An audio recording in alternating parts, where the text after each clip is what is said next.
Wankawan TV1.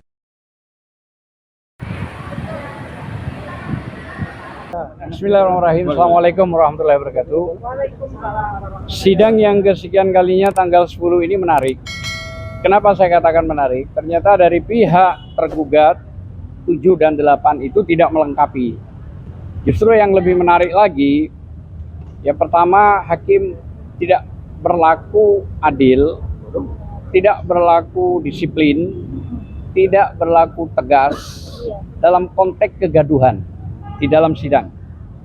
Terjadi kegaduhan karena begini, tadi salah satu law firm yang katanya itu mengajukan untuk tetap law firm atas nama Firdaus, apa tadi? Nah, itulah Firdaus itu mau tetap dipakai.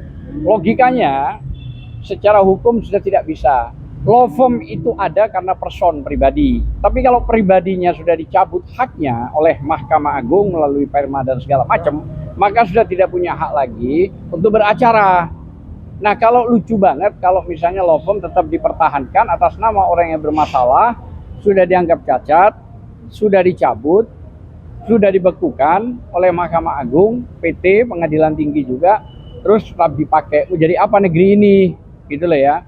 Maka dari itu terjadi kegaduhan itu karena faktor tersebut, adanya Firdaus. Walaupun Firdaus di tempat pengunjung, tapi tetap membuat gaduh. Karena faktor tadi, kami sudah memprotes kepada hakim untuk berlaku bijak, untuk berlaku adil. Karena ini menyangkut marwah persidangan. Oleh karena itu, persidangan berikutnya memang ditunda untuk hari Senin yang akan datang. Ya, sekarang silakan mungkin dari Mbak Kurnia dulu. Silakan, Mbak Kurnia.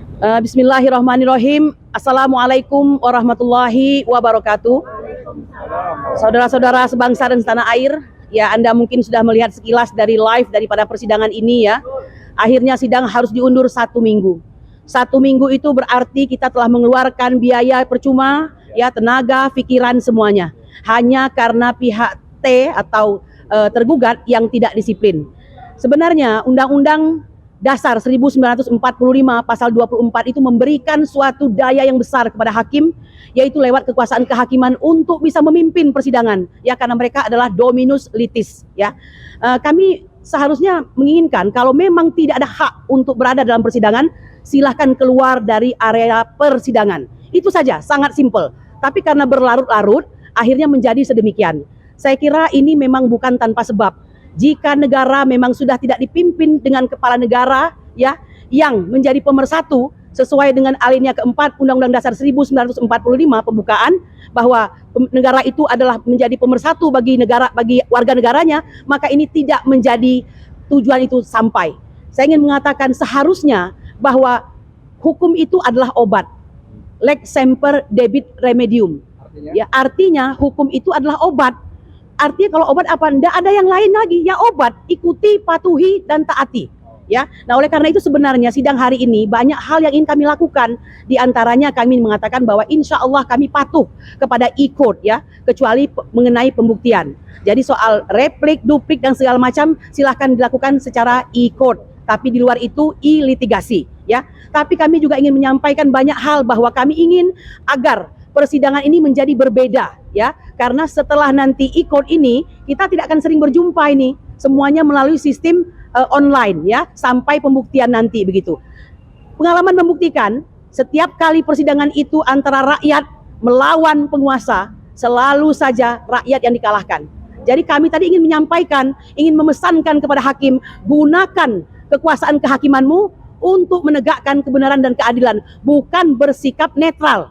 Netral terhadap kebenaran adalah bukan kebenaran, tapi harus menegakkan kebenaran dan keadilan, ya. Nah, kami ini terus terang kenyang dengan pengalaman selalu dikalahkan, padahal kami insya Allah benar, ya. Contohnya banyak, persidangan ijazah palsu, persidangan PMH menggugat DPR, menggugat presiden, semuanya itu selalu dikalahkan dengan NO, ya. Jadi kami sudah kenyang dan hafal, dan kami ingin mengatakan jangan coba-coba untuk memasang kembali, ya, taktik yang seperti ini, karena kami ingin mengatakan bahwa persidangan ini hanya bisa dikatakan fair apabila satu ya, hakim atau wasitnya tidak dikuasai, tidak dikontrol. Lalu siapa lagi? Orang-orangnya tidak ditendang, kira-kira itu disingkirkan ya, untuk memenangkan salah satu, mungkin memenangkan oligarki misalnya begitu. Dan yang ketiga, jangan coba-coba merubah-rubah aturannya. Jika tiga ini tidak dilakukan, insya Allah persidangan menjadi fair. Tapi apa boleh buat, inilah yang terjadi pada hari ini. Anda warga bangsa adalah saksinya. Nah, lebih daripada itu, Bang Azam, satu lagi, saya ingin mengucapkan kami semua terima kasih kepada seluruh bangsa Indonesia bahwa keterlibatan Anda di dalam masalah PSN PIK 2 ini telah melahirkan sebuah sejarah besar di mana rakyat insya Allah hampir dimenangkan ya. Setidaknya kita melihat pagar laut sudah diangkat ya, walaupun itu tentu dengan susah payah. Rakyat harus berdarah-darah istilahnya untuk hal tersebut, tapi kami mengucapkan terima kasih. Nah, oleh karena itu, lanjutkan pengamatan Anda. Kami mengharapkan bantuan dari bangsa Indonesia. Merdeka! Demikian, terima kasih. Ya, terima kasih. Terima kasih apa yang disampaikan oleh Pak Kurnia tadi, sangat jelas. Jadi sebelumnya kami minta maaf juga karena koordinator kita Ahmad Gurzinuddin itu lagi ada acara yang lain, memang terbagi, gitu lah ya. Karena yang Ahmad Gurzinuddin juga mencari sebuah keadilan karena ada artinya sudah ada pelecehan sebuah keadilan, makanya dia melakukan hal yang lain yang kita ditugaskan di sini. Untuk selanjutnya mungkin bisa Mas Cucu untuk menjelaskan bagaimana persidangan ini. Assalamualaikum warahmatullahi wabarakatuh. Mas Bro. Ya, ini persidangan hari ini berawal dari konfirmasi dari kami. Ada pengacara yang masih menggunakan istilahnya kantor hukum yang sebetulnya sudah dibekukan. Ya, pengacara yang bersangkutan pun juga sudah dilarang ya untuk bersidang atau beracara di seluruh pengadilan negeri di Indonesia ini. Mahkamah Agung yang merang itu. Jadi sudah jelas. Jadi kalau mereka masih menggunakan surat atau kantor hukum yang bersangkutan, namanya siapa? Firdaus ya nggak penting ya, kata Pak Edi nggak penting.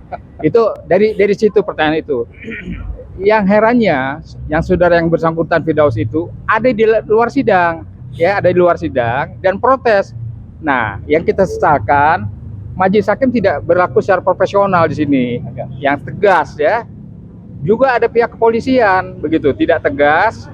Ya, harusnya mereka secara langsung mengeluarkan pengalaman kami seperti itu, atau diusir lah begitu tadi. Iya, sangat gampang sekali ya. Nah, ini tampaknya kok didiamkan saja sehingga yang bersangkutan itu sangat menimbulkan kegaduhan yang sedemikian rupa ya. Nah, itu yang kita sesalkan. Padahal sudah jelas-jelas yang bersangkutan adalah bukan peserta sidang, bukan pengacara dari salah satu pihak pun. Oleh sebab itu yang kami sesalkan.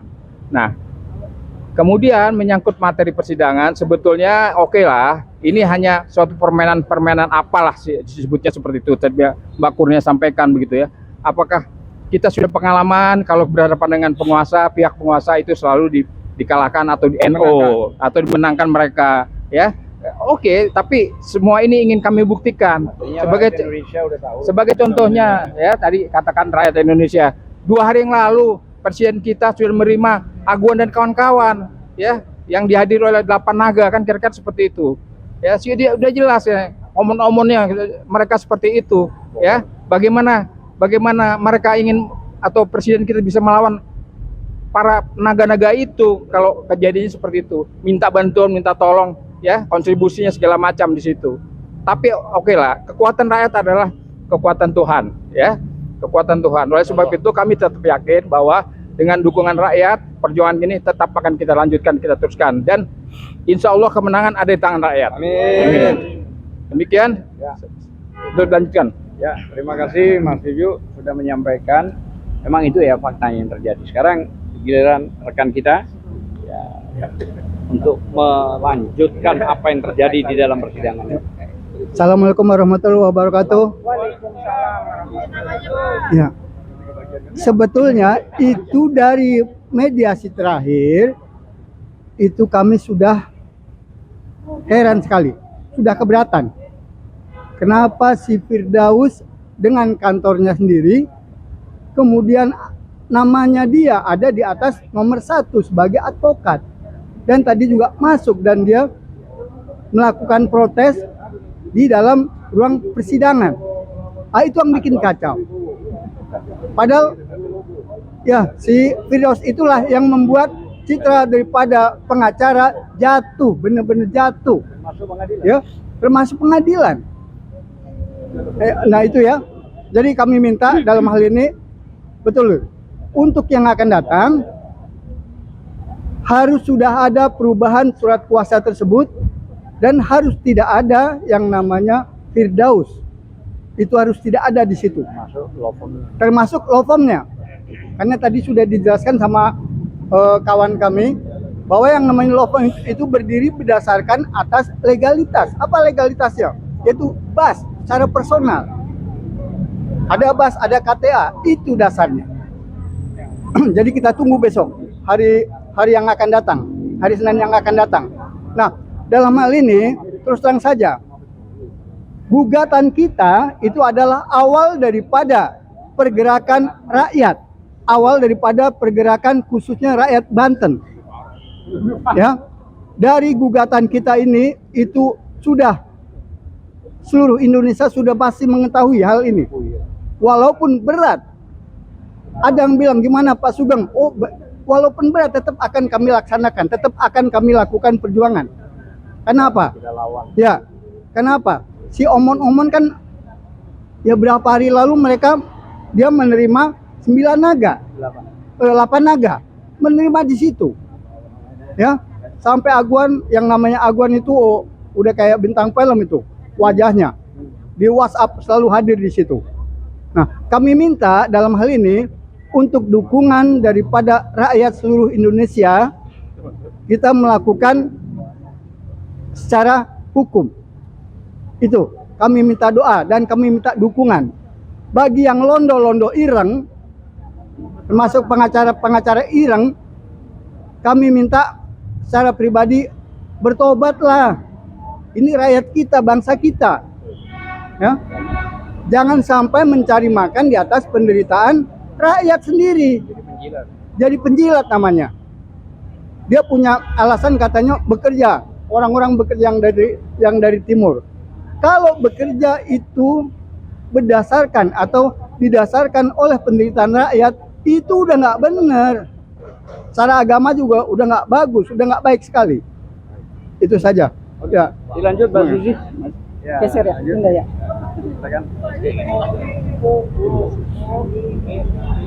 Bismillahirrahmanirrahim. Assalamualaikum warahmatullahi wabarakatuh. Bagaimana ibu-ibu? Apakah masih semangat? Kita harus tetap semangat ya. Seperti tadi yang sudah disampaikan oleh rekan-rekan kita bahwa terjadi lagi kegaduhan, terjadi lagi kegaduhan. Hal ini perlu saya sampaikan bahwa beberapa minggu yang lalu ketika mediasi itu juga terjadi kegaduhan, itu ada protes di luaran sana yang mendiskreditkan bahwa kami pihak pengacara dari penggugat yang sengaja membuat kegaduhan. Itu saya ada lihat beberapa kali seperti itu. Bahwa kami yang memancing kegaduhan, bahwa kami yang membuat kegaduhan untuk keperluan broadcast, itu seperti itu. Jadi mohon maaf ya, kami ini tuh bukan orang yang gila ngetop, kami itu bukan orang yang gila hormat.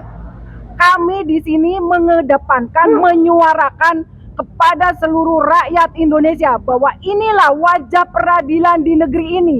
Inilah wajah negara kita yang sekarang sedang tidak baik-baik saja, bahkan sekarang sedang diambang batas sakit itu udah kronis. Jadi seperti yang tadi kita lihat bahwa kami menyerahkan atas keberatan kami tentang rekan dari sebelah sana yang memang sudah diputus oleh Mahkamah Agung bahwa tidak boleh beracara, tetapi akan memaksakan law firm-nya. Katanya secara pribadi tidak masalah, tetapi law firm-nya itu suatu suatu pelecehan kalau law firm-nya dia dipermasalahkan. Padahal seperti yang tadi sudah disampaikan oleh rekan kami bahwa berdirinya law firm itu ada dasar legalitas pribadi, bahwa pribadi yang melekat. Apabila legalitas pribadi itu melekat, diakuin, diizinkan sebagai advokat untuk beracara, tentu saja kita bisa saja membuat law firm. Akan tetapi secara personal sudah dilarang, sudah diberhentikan. Bahkan Mahkamah Agung sendiri yang sudah menentukan ketetapan tersebut. Akan tetapi persepsi mereka lain. Jadi intinya seperti itulah. Ya, mungkin kalau dibilang tidak mengerti nanti tersinggung Bang ya. Jadi ya seperti itulah. Kami serahkan kepada pihak pengadilan atau kepada Ketua Majelis Hakim. Akan tetapi Majelis Hakim memang betul mengakomodir apa yang kami sampaikan. Akan tetapi kami melihat para penjaga keamanan atau polisi itu sangat lembek banget ya. Iya, diam aja. Ketika sama rakyat masalah sepele aja, bagaimana kencengnya, bagaimana langsung ditarik, diinjak. Akan tetapi menghadapi seorang Firdaus tidak bisa apa-apa, hanya kayak nengok kanan kiri. Itulah. Memang kami punya keyakinan bahwa sangat berat perjuangan kami ini. Kami tidak berharap banyak kepada pemerintah, tidak berharap banyak kepada peradilan, karena sesungguhnya mereka semua sudah terjerat oleh kondisi dan situasi yang mereka semua mempunyai kesalahan atau apalah, atau kontrak atau kesalahan, sehingga mereka tidak akan bisa tidak akan bisa berbuat banyak. Mereka tidak berani, baik dari mulai tingkat kepolisian maupun yang lainnya, dan yang terlebih adalah kepala negara kita. Kami jujur, dari awal kami sudah sangat berharap beliau dengan berapi-api, beliau dengan pernyataan bahwa akan menyerahkan, mewakafkan seluruh jiwa dan raga untuk rakyat Indonesia. Akan tetapi pada kenyataannya sekarang menggelar karpet merah untuk oligarki, koruptor kelas kakap yang lebih terkini. Masya Allah, sekarang bagaimana kita nggak terzolimi rakyat, bagaimana kita tidak dibohongi. Masalah BBM, oplosan yang nilai korupsinya itu ribuan triliun, itu pun mana. Masalah ijazah palsu sampai sekarang juga tidak ada ujung dan yang lainnya. Terutama untuk hal perkara pagar laut ini, 7 perkara nomor 754 PGT, kami masih sedikit berharap kepada majelis mempunyai hati nurani. Akan tetapi kalau di belakang ada ancaman ini itu, walau alam, hanya kepada Allah Subhanahu wa Ta'ala kita menyerahkan, karena sesungguhnya kuasa yang tertinggi itu ada di Allah, dan hanya kepada rakyat seluruh, bukan hanya Banten ya, tapi seluruh Indonesia. Marilah kita jangan pernah lelah, kita bersatu untuk tetap berjuang, untuk tetap mengajukan, memperjuangkan hak-hak, menjaga NKRI, karena sesungguhnya bukan hanya masalah tidak ada penggantian, penggusuran, atau tetapi ini sejujurnya masalah akan keutuhan NKRI, perasaan merdeka.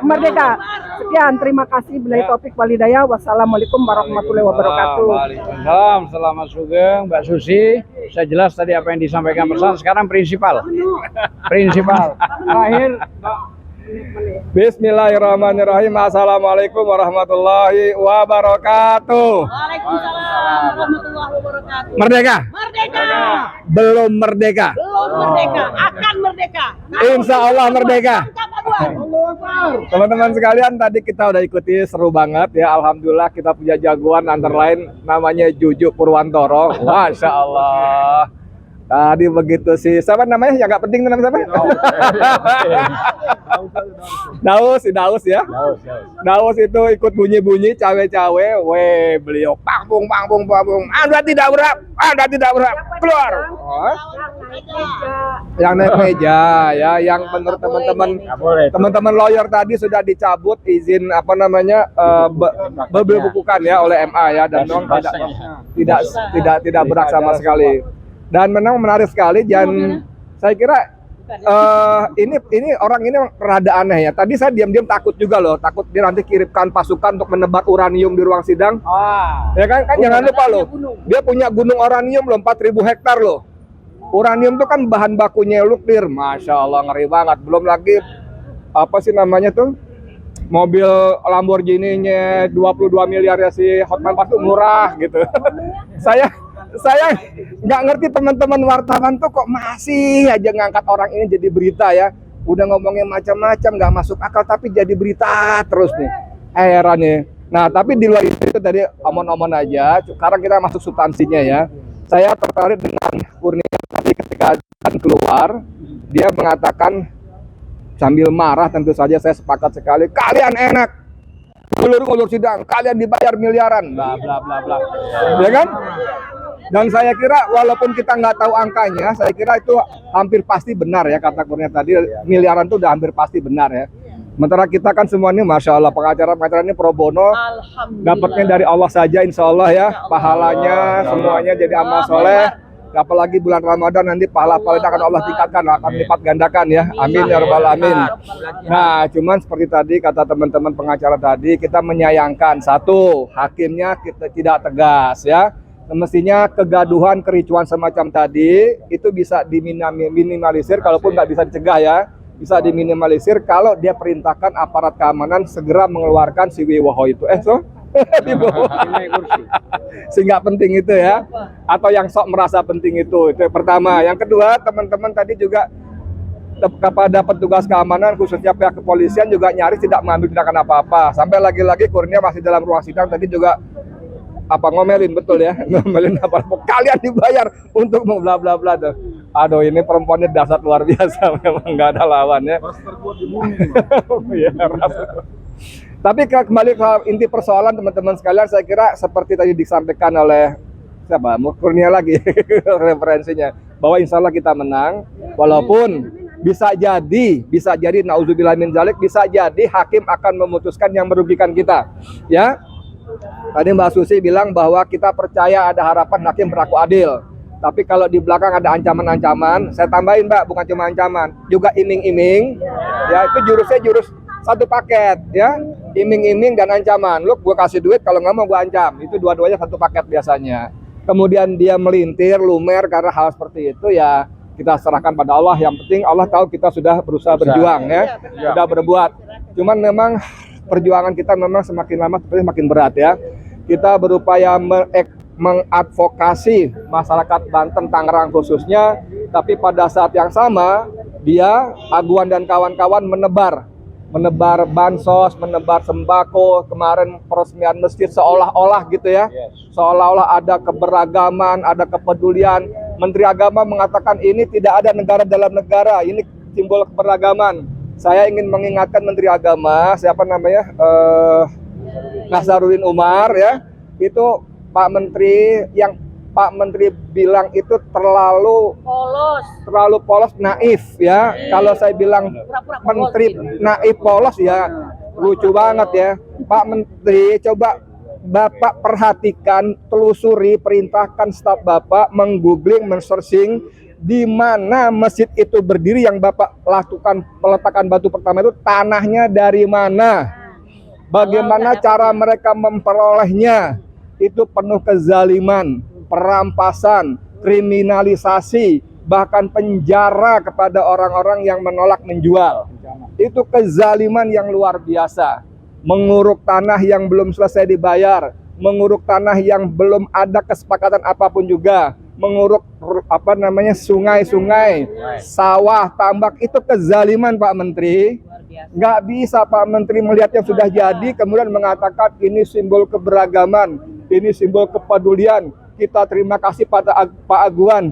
Kan saya boleh bertanya, Bapak Menteri dapat berapa? Saya nggak nuduh, kami nggak nuduh, tapi nanya dapat berapa, gitu loh. Merendahkan dirinya. Jangan, aduh, Maafi fulus, maafi faedah. saya tahu dah Nasaruddin Umar itu bukan orang miskin. Kalau cuma 1-2 miliar sih kecil banget. Tapi masa iya, ini urusan kezaliman, urusan melanggar dosa-dosa yang Allah haramkan, menzalimi rakyat, yang doa-doa orang terzalimi itu tidak ada hijab, Allah akan kabulkan.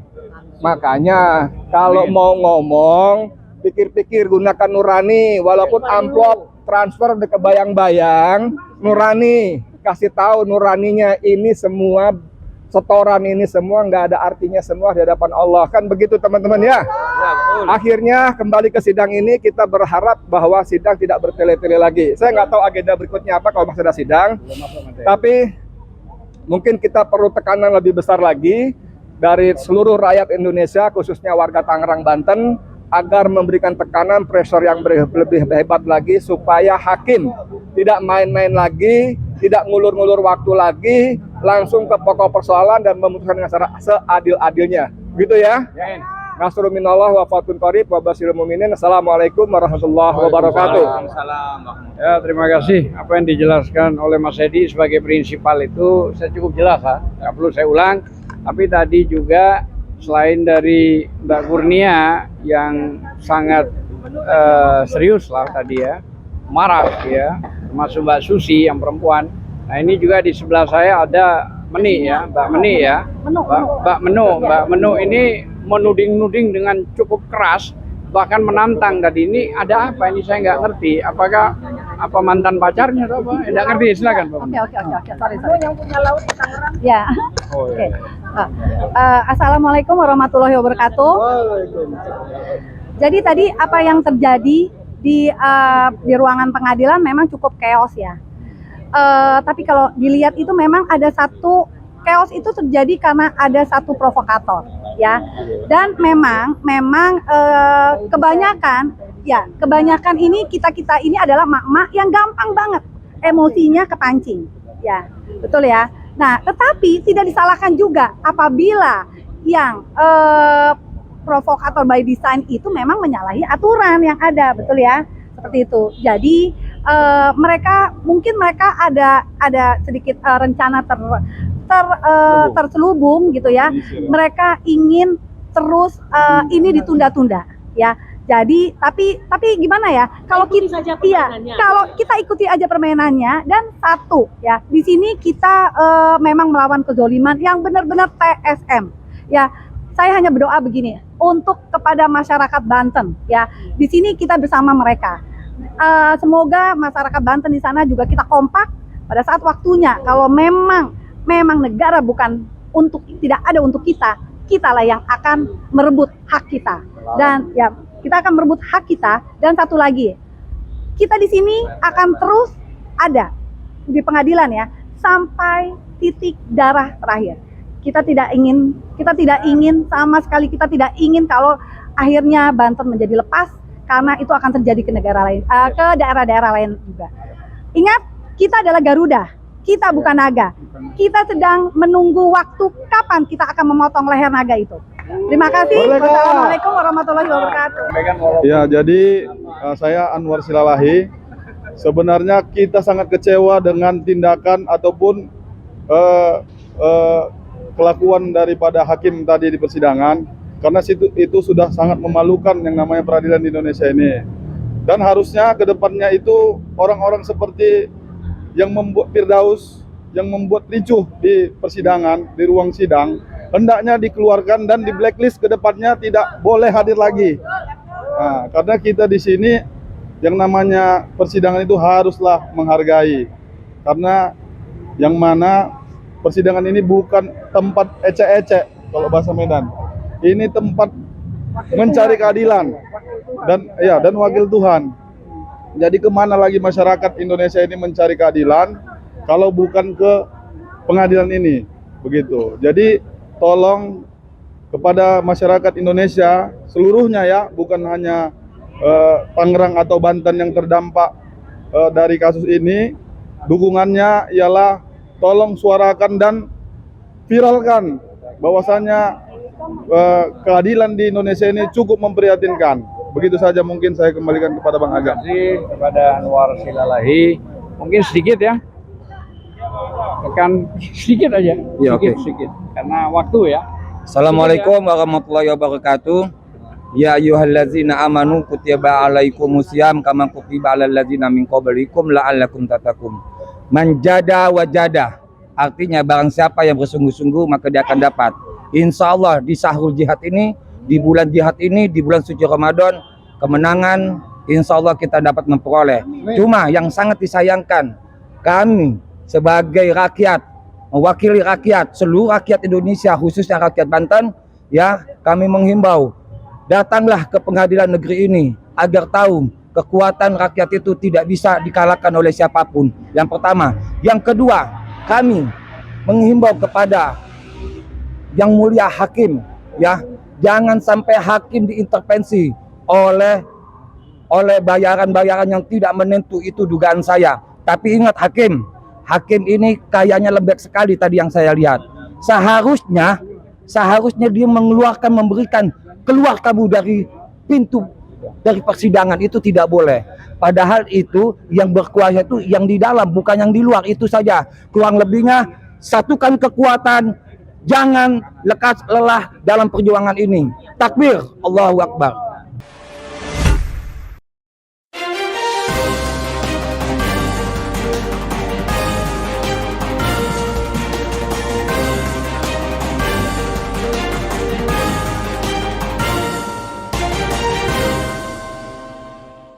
One Kawan TV 1